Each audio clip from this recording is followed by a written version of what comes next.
오늘 우리에게 주시는 말씀은 신약 성경 누가복음 24장 44절에서 49절까지입니다. 누가복음 24장 44절에서 49절에 있는 말씀 우리 함께 읽겠습니다. 또 이르시되 내가 너희와 함께 있을 때에 너희에게 말한 바 곧 모세의 율법과 선지자들의 글과 시편의 나를 가리켜 기록된 모든 것이 이루어져야 하리라 한 말이 이것이라 하시고, 이에 그들의 마음을 열어 성경을 깨닫게 하시고, 또 이르시되 이같이 그리스도가 고난을 받고 제3일에 죽은 자 가운데서 살아날 것과 또 그의 이름으로 제사함을 받게 하는 회개가 예루살렘에서 시작하여 모든 족속에게 전파될 것이 기록되었으되 너희는 이 모든 일의 증인이라. 볼지어다 내가 내 아버지께서 약속한 것을 너희에게 보내리니 너희는 위로부터 능력으로 입혀질 때까지 이 성에 머물라 하시니라. 아멘. 우리 얼굴에 아름다운 미소를 지으시고 좌우 옆에 계신 분들과 같이 인사 나누겠습니다. 사랑합니다. 사랑합니다. 사랑합니다. 요즘 온통 꽃밭이에요. 예, 벚꽃도 피고 진달래도 피고 개나리도 피고 그리고 또 목련도 피고 수선화도 피고 우리 더함교회 웃음꽃도 피고 우리 주님의 은혜가 예배하시는 교우들과 또 영상으로 예배드리시는 교우들 가정에 함께 하시는 은혜가 있기를 소망합니다. 어제 봄 소풍 잘 다녀왔고요. 또 여러 가지 형편에 의해서 함께 가지 못한 아쉬움도 있지만 우리 성도님들 건강을 빨리 회복하시기 원하고 또 하시는 일이 주 안에서 은혜롭게 진행되시기를 소망합니다. 그리고 4월 10일은 총선하는, 그러니까 국회의원을 뽑는 날인데요. 어떤 사람이 그랬어요. 그놈이 그놈이어서 투표를 해야 되나 그렇게 하는 말씀도 있는데요. 그 함석권 선생님이 그런 이야기 했어요. 정치란 덜 나쁜 놈을 뽑는 과정이다 그랬어요. 그래서 그놈이 그놈이라고 투표를 포기하지 말고 덜 나쁜 놈을 뽑는 것이, 함석원 선생님이 그렇게 정치를 보면서 그렇게 이야기했다고 하는데 사실은 정치가 쉽지 않아요. 그리고 정치가들이 잘 이렇게 뽑혀야 또 국민이 편안하고 안전한 삶을 살지 않겠습니까? 그래서 잘 꼼꼼히 살피시고 꼭 투표를 하셔서 또 지역과 나라를 위해서 수고할 수 있는 일꾼을 뽑는 시간들, 그건 권리니까 포기하지 마시고 꼭 행사하시기를 부탁드립니다. 우리 교회에서 지난 그 고난주간 특별 새벽기도회 또 부활절을 지나면서 누가복음 말씀을 묵상했습니다.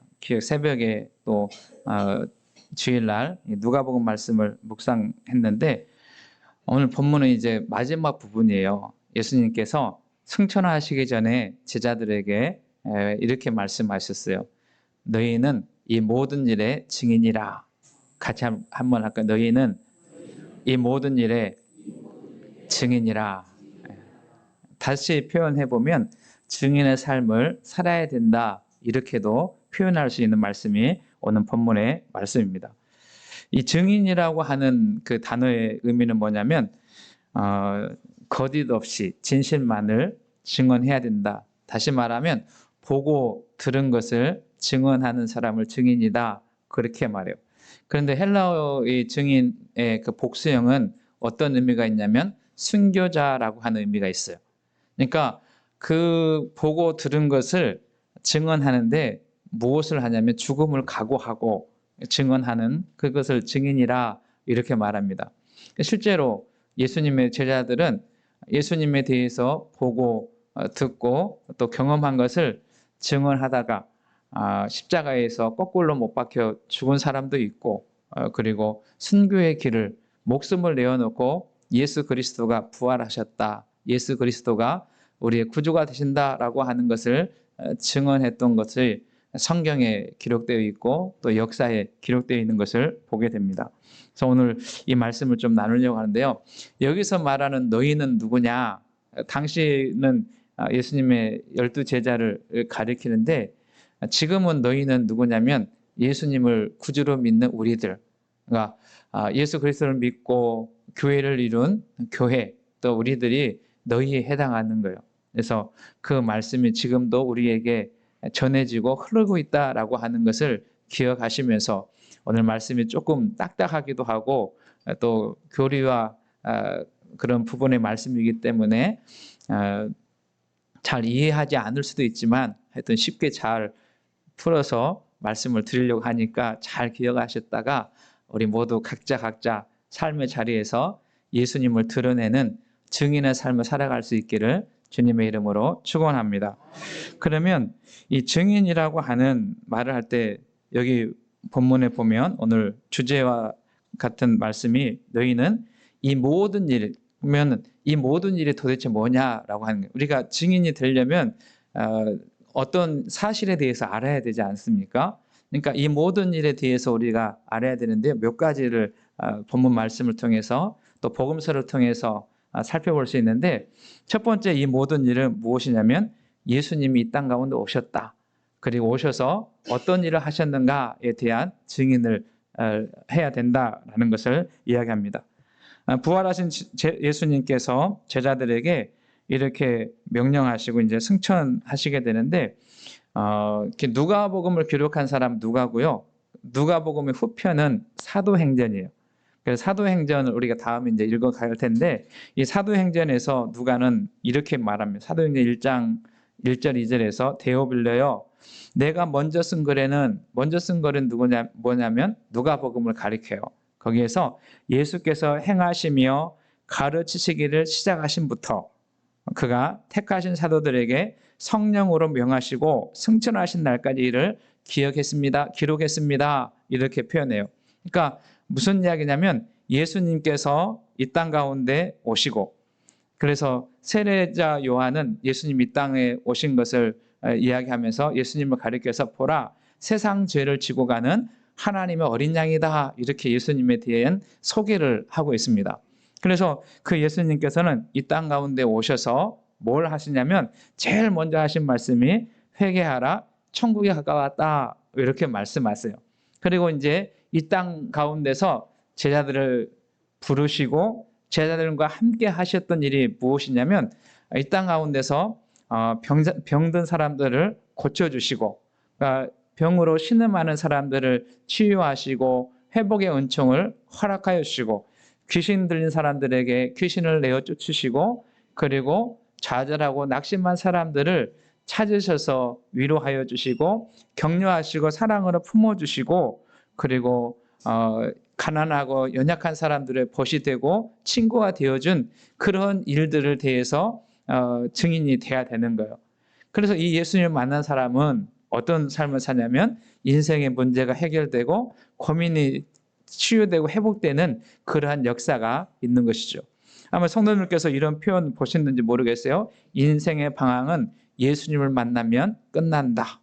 그러니까 우리에게 있어서 예수님을 만나는 것이 가장 귀하고 가장 복된 일인데, 그 예수님께서 이 땅 가운데 오셔서 방황하는 인생들에게, 좌절하고 낙심하고 희망을 잃은 사람들에게 희망을 주시는 일들을 하셨다라는 거예요. 그러니까 우리는 그 일에 대한 증인의 삶을 살아가는 것이죠.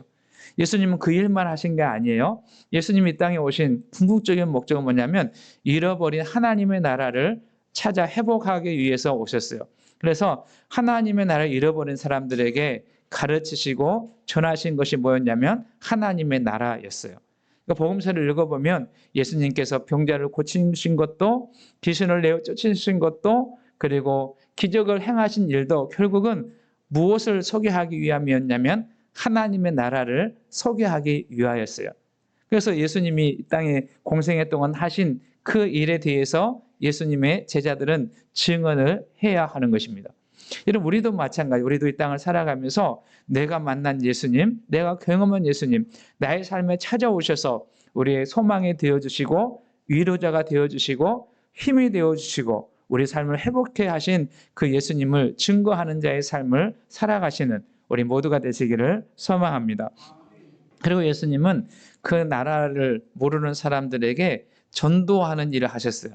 복음서 읽어보면 이른 새벽부터 저녁 늦은 시간까지 예수님은 잃어버린 자를 찾아 나가시는 것을 보게. 그러니까 그 일을 예수님은 제자들을 부르셔서 제자들과 함께 다니시면서 그 일을 하셨는데, 그래서 이 모든 일의 증인이다라고 할 때 예수님이 하셨던 이 일에 대해서 제자들이 증언을 해야 되는, 가르쳐야 되는 의무가 있었다라는 것입니다. 두 번째, 이 모든 일에 해당하는 두 번째 의미는 뭐냐면 예수님께서 고난 받으신 것. 여러분, 고난 받으시고 죽으신 일에 대해서 증언을 해야 된다는 거예요. 예수님께서 이 땅에 공생의 기간의 마지막은 무엇이었냐면 십자가를 지시는 일이었습니다. 예수님께서 이 십자가를 지는 일은 예수님이 땅에 오신 궁극적인 목표였죠.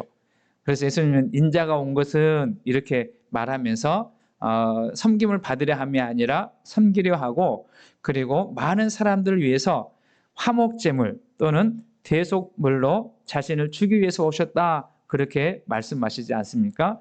그래서 예수님은 고난을 당하셨어요. 그런데 우리가 누가복음을 지난 특별 새벽 기도의 시간에 묵상했는데 예수님은 죄가 없으신 분이셨다라는 것을 살펴보지 않았습니까? 그 죄가 없다라고 하는 사실을 그때 그 로마에서 파견된 총독인 빌라도가 예수님이 죄가 없다는 것을 선언했고, 그리고 분봉왕인 헤롯도 예수님의 죄를 살폈지만 죄가 없다는 것을 알았죠. 그리고 예수님 십자가에 못 박혀 돌아가실 때 예수님과 함께 십자가 못 박혀 죽는 강도 중에 우리는 죄가 있어서 이렇게 죽지만 이분은 죄가 없다라고 하는 것을 증언하고 있지 않습니까?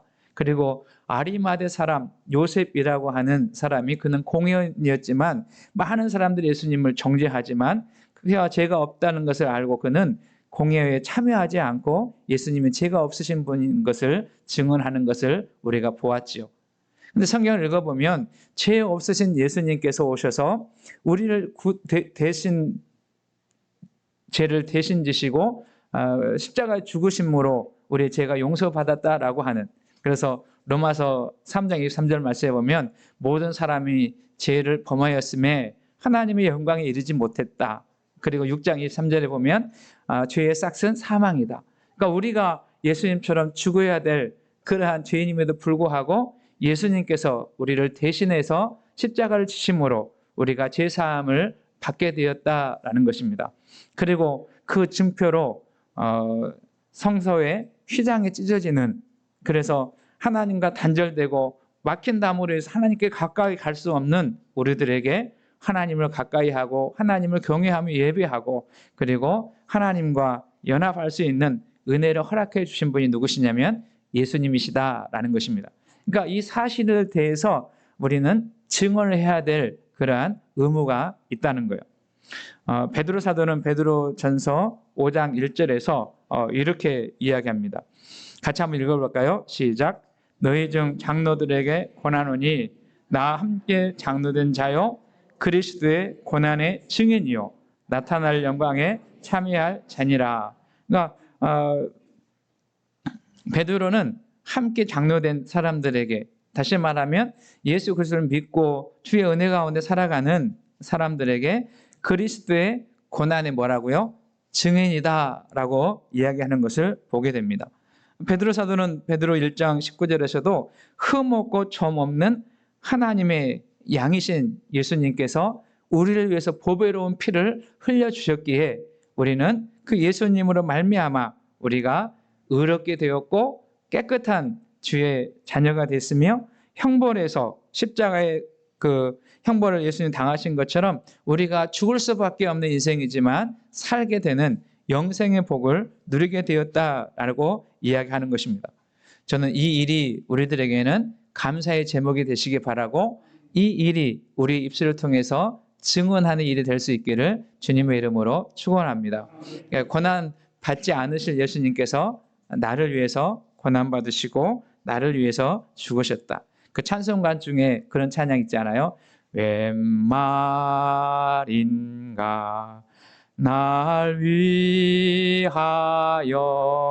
주 고통 그렇게 찬양하는 거예요. 그러니까 우리 가운데 찾아오셔서 죄를 구속해 주신 그 예수님, 우리를 대신해서 고난당하신 그 예수님을 증거하는 일이 우리들에게 주어졌다라는 것입니다. 세 번째는 또 우리가 무엇을 증언해야 되냐면 예수님은 죽으심으로만 끝난 것이 아니에요. 사망 권세를 깨뜨리시고 부활하셨다라고 하는 것. 이게 아주 중요한 일인데요. 우리가 그래서 지난주일 부활절을 맞으면서 예수님이 사셨다고, 예수님이 부활하셨다고 하는 말씀을 나누지 않았습니까? 그러니까 예수님은 죽으셨을 뿐만 아니라 부활하셔서 죽은 자의 사망 권세를 깨뜨리시고 부활의 첫 열매가 되셨고 우리들에게도 부활의 희망을 더해 주신 것을 우리가 알게 됩니다. 여러분 조금만 생각해 보면 부활은 끝이 아니고 다시 새로운 시작이다라는 것을 알게 돼요. 우리에게는 죄에 대해서 죽고 그리고 의에 대해서 살게 되는 새로운 시작이 되었다라는 것을 우리는 알게 됩니다. 그런데 사람들은 이 부활이 없다라고 하는 이야기들을 많이 하고 그것은 지어낸 이야기다. 어떻게 죽은 사람이 살아날 수 있느냐라고 하는 이야기를 합니다. 근데 성경을 읽어보면 그리고 인류 역사가들은 부활은 사실이었다라고 하는 것을 증언하는 것을 우리가 보게 됩니다. 그래서 지난 시간을 잠깐 생각해 보면 역사가들 중에 예수님이 부활 사건의 기록이 복음서에 기록되어 있는데 이 복음서를 기록한 사람들은 어떤 사람들이냐면 부활의 사건을 현장에서 경험한 사람들, 그리고 먼 후에 기록한 것이 아니라 100년, 200년, 수백 년 후에 기록된 것이 아니라 그 사람들이 살던 시대에 똑같이 목도한 사람들이 살던 시대에 기록됐기 때문에 이건 지어낸 이야기가 아니다라는 것을 우리가 살펴본 기억이 있지 않습니까? 뿐만 아니라 빈 무덤을 증거하고 여인들을 증거하고 제자들을 증거하고 그리고 500명이나 되는 성도들이 증거하고 바울까지도 이 사실을 증언하고 있다라는 것을 우리가 묵상했습니다. 저는 우리 교회 속해 있는 모든 성도님들이 부활하신 예수님을 증언하는 자의 삶을 살아가시기를 주님의 이름 축복합니다. 그래서 누가복음 후편인 사도행전을 기록하면서 사도행전에서 제자들이 예수님의 부활을 증거한다라는 것을 당당하게 이야기하는 것을 봅니다. 그중 대표적인 사람이 사도 베드로인데 베드로가 성령을 받은 이후에 무슨 이야기냐면 사람들 앞에 당당히 서서 여러분들이 예수님을 십자가에 못 박아 죽였습니다. 그러나 하나님께서 그를 살리셨고 그분이 부활하셨습니다 라고 하는 사실에 대해서 증언하는 것을 보게 돼요.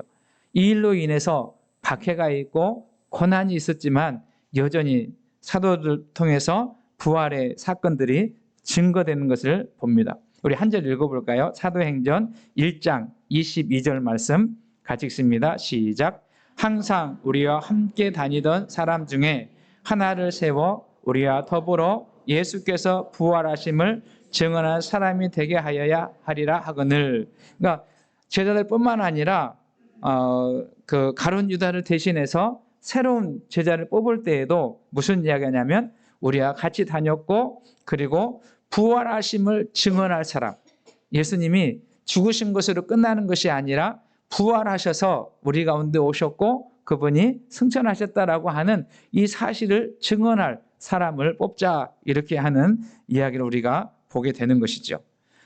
사단은 계속해서 우리에게 부활을 믿지 못하도록 유혹하고 그리고 의심하게 만듭니다. 여러분 부활은 사실이고 그 부활하신 주님께서 우리에게 부활의 증인될 것을 말씀하시는 것을 기억하는 우리 모두가 되시기를 소망합니다. 여러분 부활은 그래서 우리에게 희망이 되는 거예요. 그런데 또 하나의 증인이 되어야 될 일이 있습니다. 그것은 무엇이냐면 승천하신 주님께서 다시 오신다. 같이 한번 할까요? 승천하신 주님이 다시 오십니다. 그래서 초대교회 성도들은 이 고난과 박해와 어려움이 있을 때 뭘 증언했냐면 주님이 곧 오십니다. 잘 아시는 단어 생각나실지 모르겠는데요. 마라나타 생각나세요? 초대교회 성도들은 박해와 시련과 고난 속에서도 그 어려움을 견디고 그걸 참아낼 수 있었던 것은 뭐냐면 주님이 곧 오십니다. 주님이 다시 오십니다 라고 하는 이 신앙을 가졌기 때문에 그렇습니다.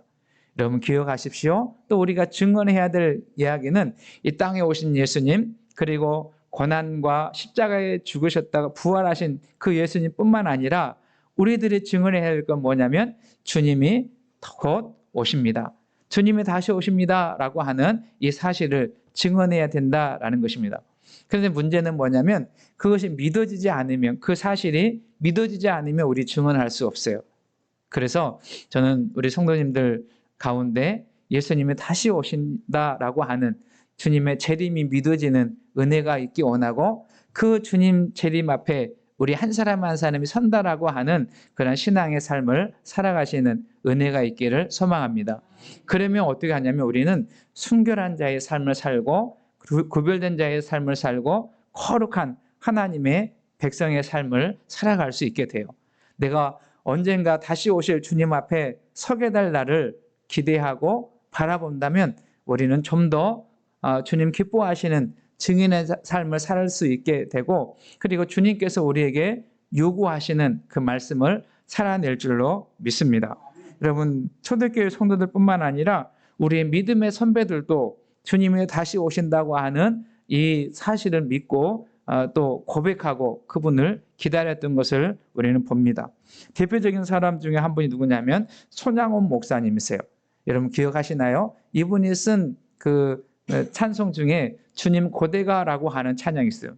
이분은 일제 때 신사참배를 거부하고 오직 예수님만 믿고 오직 예수님만 예배하고 섬겼던 분이지 않습니까? 그리고 6.25 때도 오직 주님을 믿고 주님을 예배하는 자의 삶을 살고 두 아들을 잃었지만, 그러나 그 슬픔과 그 고통과 어려움을 이길 수 있었던 것은 뭐냐면 주님이 다시 오십니다라고 하는 이 신앙 때문에 그래요. 그래서 그 찬양을 지었는데 거기 보게 되면 낮에나 밤에나 눈물 머금고 내 주님 오시기만을 고대합니다. 그러니까 여러분 인생의 길을 걸어가면서 눈물을 머금는 삶은 어떤 삶일까요?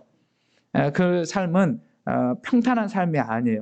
아픔이 있고 슬픔이 있고 고난이 있는 삶임에도 불구하고 그 삶을 견디고 이겨낼 수 있었던 이유는 뭐냐면 주님이 곧 오신다, 주님이 오신다라고 하는 신앙 때문에 그렇습니다. 또 그는 먼 하늘 이상한 구름만 떠도 주님 오시는가 해. 그러니까 하늘을 바라보면서 그날을 소망하면서 그는 주님을 기다리며 주님을 의지하는 자의 삶을 살았던 것을 보게 됩니다. 여러분 이 신앙을 가질 때 우리는 견고하여 흔들리지 않는 삶을 살아가요. 때로는 몸이 이상이 생기고 또 살아가는 삶의 현장에 고난을 만나고 위기를 만나고 어려운 상황을 만난다 할지라도 우리 주님 오시는 그날을 바라보고 그 주님 만나는 그날을 소망할 때 우리는 참을 수 있고 견딜 수 있고 인내하는 자의 삶을 살아갈 줄로 믿습니다. 우리 교회에 속해 있는 성도님들 또 영상으로 예배 드리는 성도님들이 이러한 믿음, 이러한 신앙을 가지고 살아가는 은혜가 있기를 소망합니다. 한 분의 그 삶을 소개하면서 오늘 말씀을 마치려고 합니다. 이 네 가지의 생각하면서 이제 우리는 이 땅에서 주님을 증언하는, 주님을 증거하는 증인의 삶을 살아가는데 그 중에 한 사람 소개하면 누구가 있냐면 이 오스 기니스라고 하는 학자가 있어요. 이분은 아주 유명한 우리 기독교 서적 중에서도 아마 이분의 책을 보신 분도 있을 텐데 저항이라고 하는 책도 썼고 고통 앞에 서다라고 하는 책도 썼고 기독교인들이 가장 많이 읽은 책 중에 하나는 뭐냐면 소명이라고 하는 책이에요. 아마 제 서재에도 있을 텐데 소명이라고 하는 책이 있는데 이분은 원래 이렇게 목사가 되려고 하는 그런 소망을 가지고 있었어요. 그래서 이제 공부도 하고 그랬는데 이분이 이렇게 교회 활동을 하고 또 여러 가지 봉사를 하다가 한 번은 주유소에 가서 이렇게 주유를 하면서 주유원과 이야기를 나누는 시간이 됐었어요. 여러 가지 이야기를 하면서 뭐 했겠어요? 복음을 전하지 않았겠어요? 복음을 전하면서 이제 이렇게 이야기하다가 이분이 생각하게 된 거예요. 신학을 공부하고 또 사람들 교회에서 이야기하고 만나는 사람들은 다 누구만 만나겠어요? 다 믿는 사람만 만나지 않겠어요?